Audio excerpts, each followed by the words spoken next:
as an entrepreneur, nobody knows what you're going through.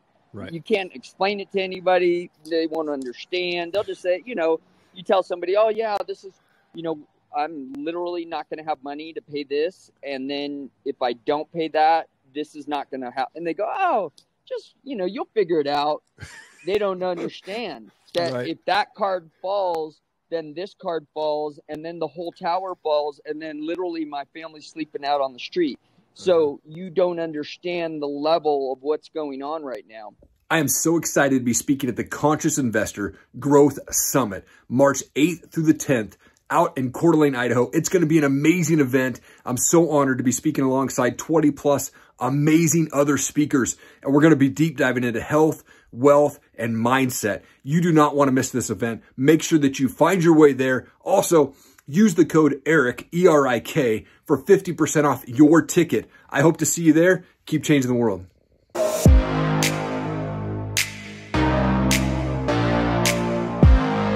Dan, you're a husband, you're a father, you're a founder of TapouT, speaker, coach. You and your wife host an amazing podcast called Pretty and Punk, Success, Love, and Kids. Thank you for your time, man. I appreciate it. Hey, thanks for having me on, Erik.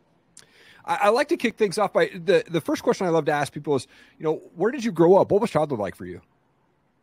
I grew up in San Bernardino, California. Okay. It's about an hour outside of LA, suburbs of LA, outside LA, where everybody was kind of moving in the 80s to get out of LA.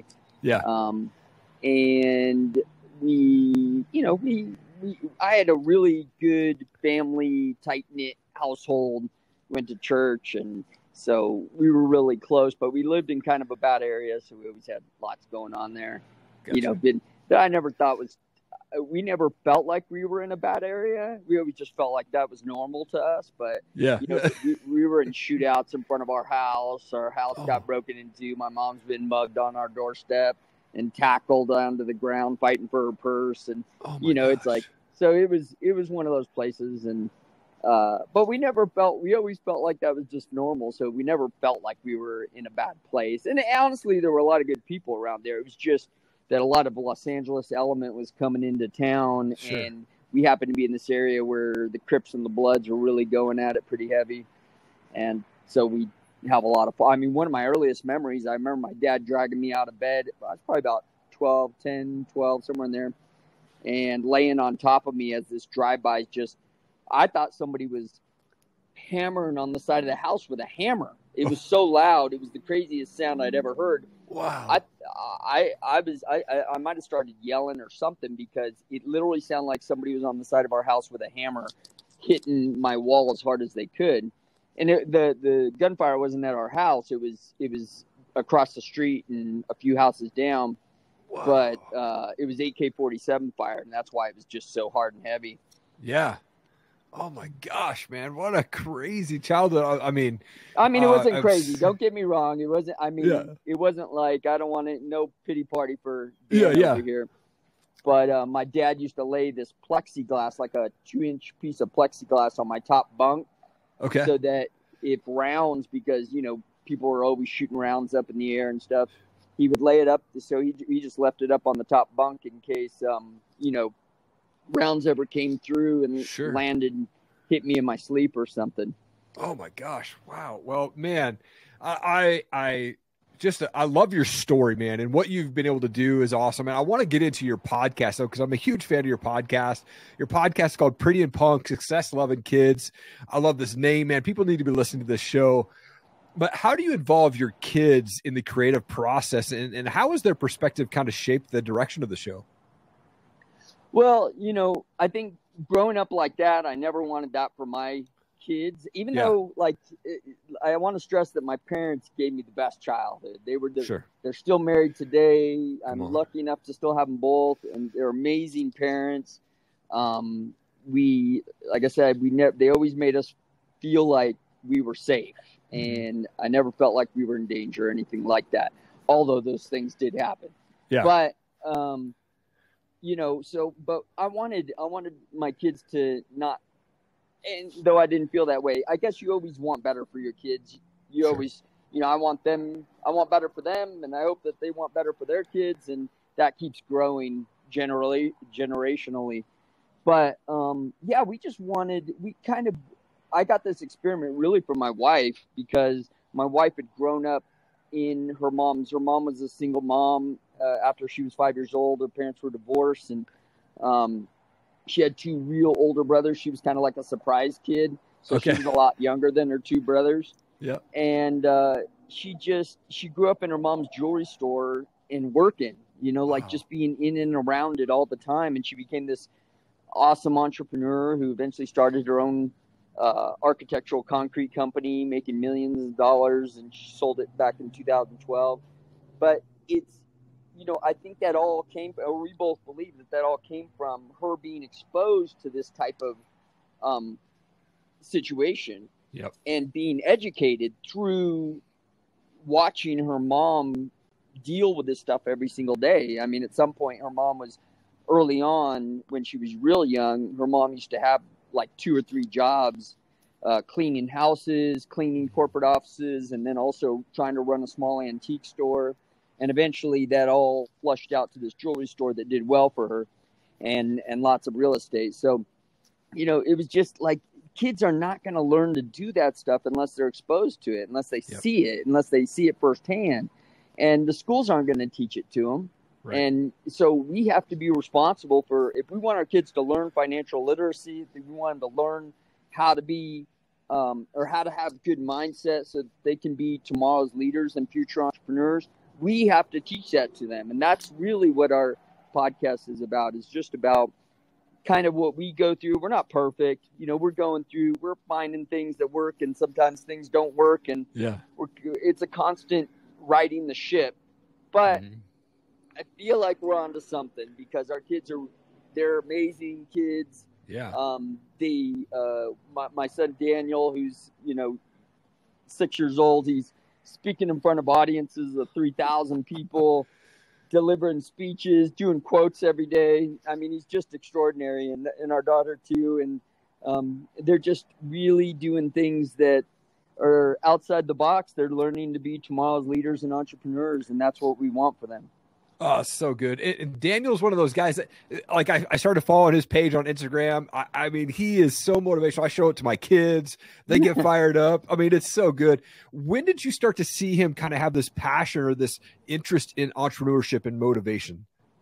Well, I mean, since I think just being around us, we're lucky enough to be, oh, great. Here we go. It's all good. It's all good. So anyways, I mean, I think since he was really young, just watching us, because we've been both fortunate enough to not have 9-to-5 jobs. So we haven't had to like be in a place where we weren't around them all the time. So they saw, and they would come to our meetings. So we'd bring them into these big meetings, and when you just grow up around it, it becomes natural to you. When you speak to people regularly, it becomes natural to you. We do little things like, and some of the things we like to teach is just sending your kids to go ask if they want something at a restaurant. We send him to go ask the waiter. Yeah. Put your conversation together. What are you exactly going to ask him? I have him repeat it to me, and then I'll send him up there to say it. Mm-hmm. It's because if they're not, it's so hard, because kids today, they don't learn in this laptop living and phone, head in the phone lifestyle. Totally. Which, by the way, we don't let our kids do, but yeah. They learn to like have this, I don't want to have to speak to people type attitude, and they don't want to have conversations because they're used to texting in the conversation. They're used to not using your words correctly, not being able to express your ideas correctly. So we want to put them in places where they have to do that stuff, so that they learn from, from just doing. Yeah. And they see us doing it. We have these conversations where if my son was here right now, if I was at home, he would be sitting right next to me for this podcast. Yeah. Because I want him to hear how these conversations work, and the conversations that we have, he finds those words. And he's, often in the middle of the day, we'll have, you go to these like mindset videos on YouTube, and it has a bunch of different speakers all looped together, in a mindset video. It'll be like 3 hours long. We'll play one of those just during the, he might be running around playing with his, right now he's into dominoes, and he's like setting up all these domino sets, and big little things and big walls and all kinds of things going on. We just want him to use his mind as much as possible. Yep. But we'll have this playing in the background, and we just want these words to be running through his head constantly, these conversations, not to mention we do affirmations with him every morning, prayers and affirmations with him every single morning, gratitude at night. And we just want them to constantly be thinking like this. And it's really an experiment, because not that we both kind of had that, my parents were great, but it wasn't like a focused, there wasn't a focus on it. Sure. But they always spoke good words. And obviously she was brought up in and around that. So she was bombarded with that a little bit. But we're trying to be intentional more and see what that looks like. But it's really a social experiment. We believe it'll work. We hope it'll work. They're great kids so far. They're amazing. They're so well behaved, and so it's really it's refreshing when you sometimes see kids acting up at a restaurant, or I was watching a video. It was horrible. Like, watching a video of this dad or this mom giving a car to her 16-year-old, 15-year-old kid or 16-year-old kid. It was they looked kind of well-off family, and they were giving a brand new Tesla to their daughter, and she's like, "I don't want an electric car." What? It's like, that's stupid. Like, I want a real car, like a real car with gas and stuff. And it's like, I want my kids. They're grateful for everything. If we give them, sometimes we'll buy them a little action figure or something, and they're super grateful for the little things, because how are they going to be grateful for the big things if they can't be grateful for the little things? Totally. So we're just trying to, give them those tools and experiences, because it all rests on us as parents to do that. Yep. Man, it's so important to, I think, let kids be kids. And we are definitely, my wife and I are raising our kids. My daughter's 13. My son is 10. They don't have access to the internet. They don't have iPads. They don't have cell phones. Like, we watch a movie on Friday night and maybe Saturday night. But other than that, like, they can go play and like imagination and go create things. And my son loves, like, Dude Perfect and doing like marble races and Hot Wheels and stuff like that. And, we just thought, like, we don't want our kids to be inundated by the craziness of social media and everything in their face all the time. So we've really kind of implemented this, screen-free household, except for on Friday and Saturday. Maybe we'll watch a family movie, but so important for our kids to just be themselves, Yeah, it's really hard to do. I mean, when they get exposed to it, we've noticed Daniel, we've exposed him to a couple things, and, I can see where he gravitates to want to do those things more. Like, we'll have him, like, certain times I'll have him watch a documentary. I have him watch a documentary probably just about every day. He's supposed to watch one every day. If he doesn't, it's usually my fault, because I wasn't there. I didn't set it up or whatever. But I want him to watch a short, like, 5-minute documentary. Sometimes it's about the planet. Sometimes it's about space. Sometimes it's about,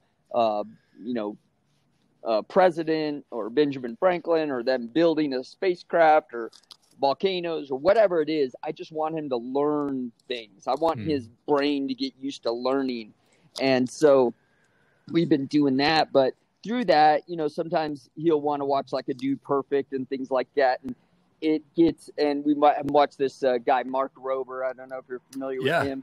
Oh, yeah. But like guys like that, they're great, but you got to curb the screen time still, Totally. So you're trying to limit the screen time, and there's an itch to, it's compulsive. You watch a little bit, you want to watch more, and you want to watch more. And so it's challenging. You got to balance that, and it's for his own good.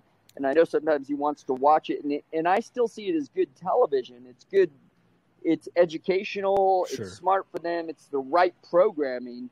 It just too much of anything, even if it's good, is not good. You know what I mean? Oh yeah. Yeah. We decided to bring our kids home and do homeschool this year. And Absolutely.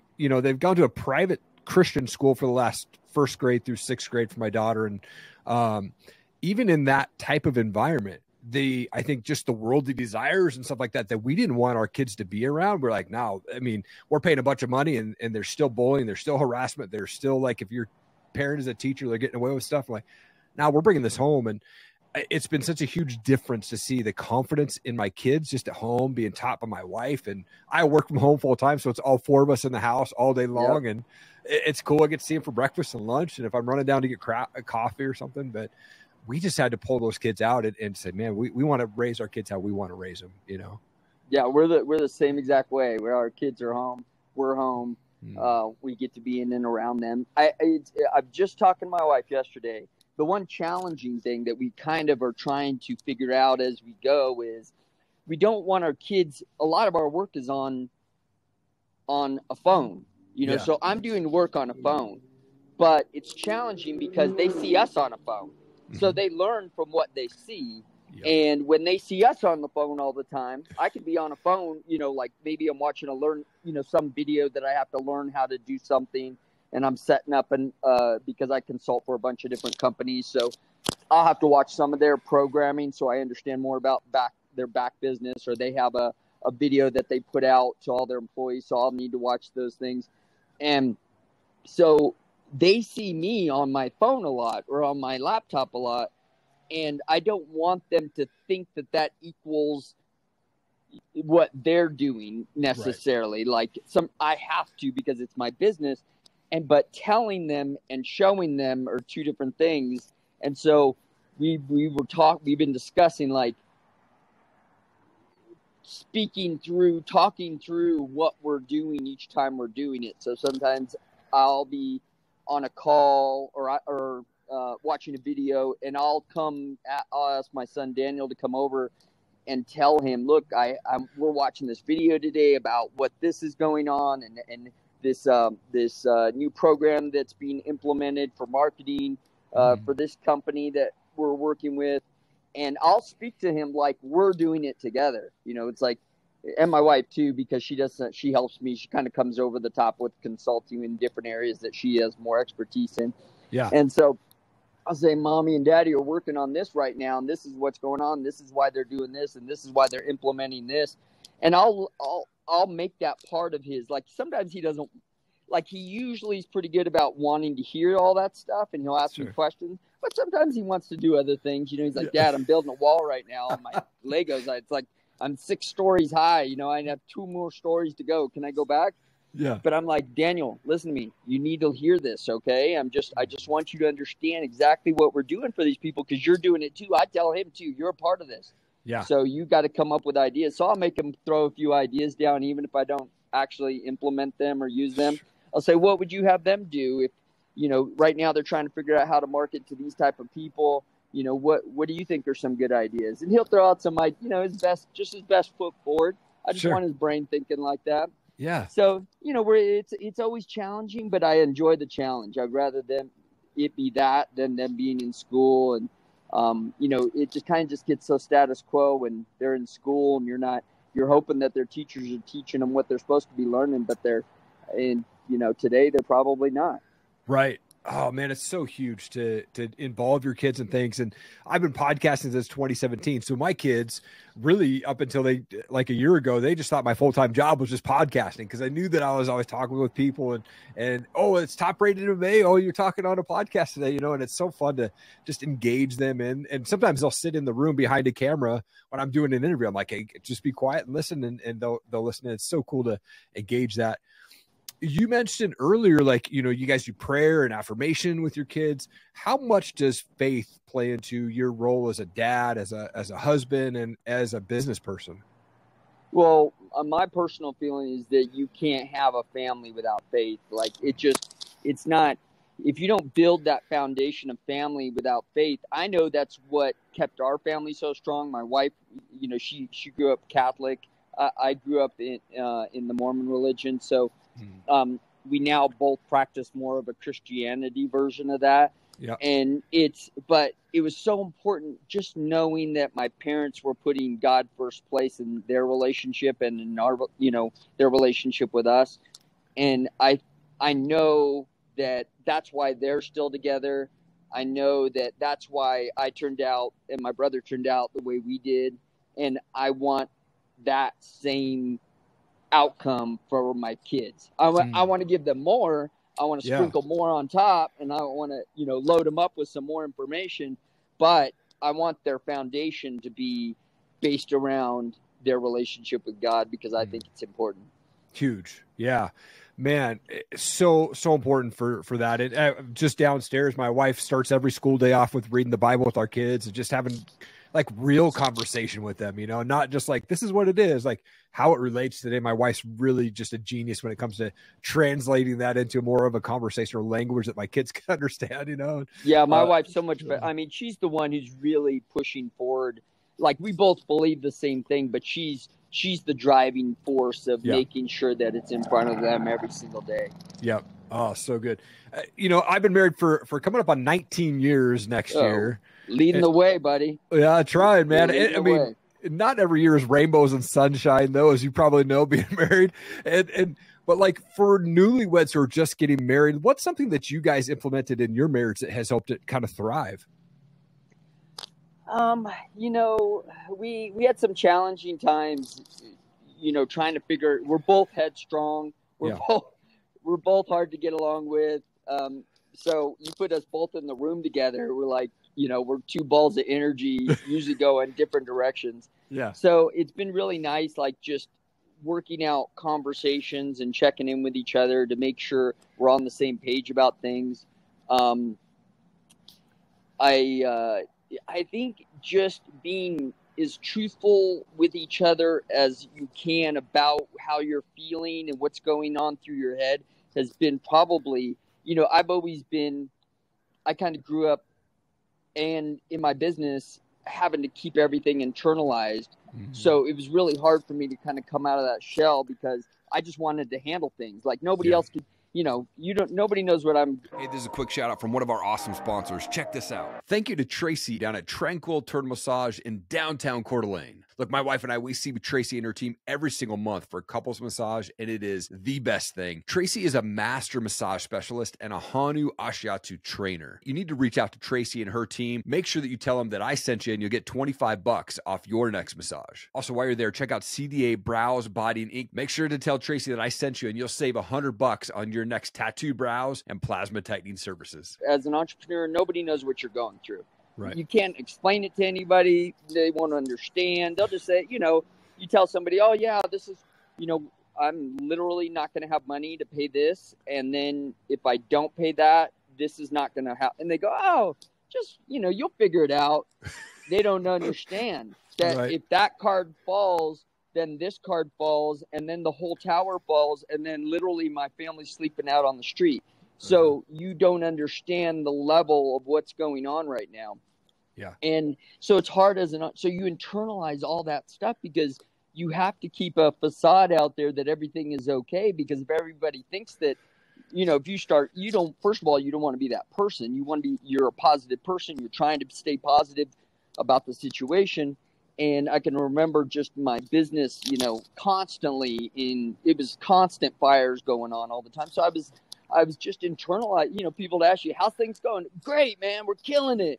Did you see last UFC? We were all over the place. We were all over these guys. Did you see us on him and him and him and him? Did you see that deal we just did with the UFC? See when they said, brought to you by TapouT.com? You know, it's like those things are exciting for us. And that's what we wanted to push out there.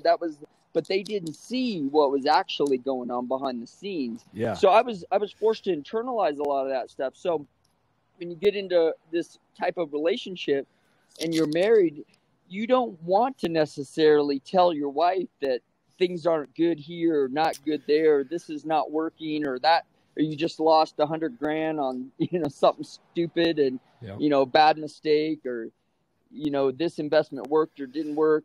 You know, you want to tell them when it worked. I can remember my wife yelling at me one time. I was in the shower. I made the stock went through the roof. We made $1 million on this stock. I'm singing in the shower. You know, she's like, "Why are you so happy?" And I'm screaming and yelling, $1 million. You know, it's like crazy. Anyways, but that's the good times. That's awesome. You don't want to tell them about the bad times. You don't want to talk about when those things go sideways or sad, you know, or this has happened or that's happened. You don't want to talk about those days. So you want to shelter them from that, because that's what you feel like your job is as a man. But there's some parts of it that you just have to communicate with. Yep. And when you have that communication and let them know, look, I'm going through some stuff right now. I'm trying to get this deal done, and this is happening, and I feel like I'm on fragile ground, and if this doesn't work out, this could be bad because I could lose this contract, and then I'm going to feel like I let this person down, and I'm going through a lot of this. Any help you can give me would be great because I'm just mentally I'm breaking down here. Mm-hmm. So, I think just being truthful about those things when you can in the right places, the right time. I still hold things back. There's still times when, things aren't working out. So let me figure this out. I'm going to make them work. Right now it's not good, but I'll tell her when it works because I'm going to make this thing work out. Yeah. And, there's times for that. As men, we have to find those, when is it the right time? When is it not the right time? But I think having those conversations, and we just kind of have this thing where anytime things get a little out of whack and we're, at each other, at each other's throats a little bit. And somebody just has to come forward and we just hold each other's hands and we say, look, we're on the same team. We're on the same team. We're on the same team. And we just look in each other's eyes and just say, we're on the same team. And it lets each other know that, like, hey, whatever you're trying to do, you're mad at me about, and whatever I'm trying to do and I'm taking it out on you, we're on the same team. We're both trying to accomplish the same goal together. We're just seeing two different versions of that. And we just have to, get back refocused and connected and know we're working both towards the same thing. That is huge. I posted a photo not too long ago of this dad who's just holding his kid and he's got arrows in his back and a sword in his side. It's like those are the things that we take on as men. And not to say women, I do credit to women too who take on a ton of it. I'm just saying as men, we feel totally like this rests on our shoulders to protect our family. And we would die for it. It's like at the end of the day, we would die for less than I think not a woman would put her life on the line in a second for their kid. But there's certain things that would just be like, if that doesn't work out, we'll figure it out. Men, maybe because we're stupid or whatever, like we'll find small things to jump on a sword for. Right. And because we feel like the world's resting on our shoulders and depending on us. And it's probably why, men's suicide rate is 5 times as high as women's suicide rate, just because, and please, if anybody, is needing that type of help, get that help, speak to somebody because tomorrow's always going to be better. And I'm a testament to that. I've been in times where, I don't want to ever say I'm not suicidal by any means. I always feel I'm a positive thinker, but I always feel for people who maybe aren't quite as in the headspace that I feel like I'm in. Mm-hmm. There's a lot of people out there who are a little more, maybe because of childhood trauma or whatever's gone on in their life, they're a little more fragile when those things come. They just need to know that it's going to work itself out. And sometimes you just need to lean into somebody and, try to figure it out because they will help you get through it. And the next day, eventually the sun's going to be shining again. Yes, man. Dan, I love this conversation, man. Thank you so much for taking time out of your day and man, being outside and hopefully you didn't get too cold there. But man, I'm so appreciative of you taking time and joining me on the show today, dude. Yeah, no, it's been fun, man. Thank you so much for checking out the show today. I really appreciate it. I hope that my guest was able to bring you some amazing wisdom and knowledge to help you continue to fight for your goals, your dreams, and your purpose. If you could do me one big favor and just hit that subscribe button, I would so appreciate it. Thank you so much for your time.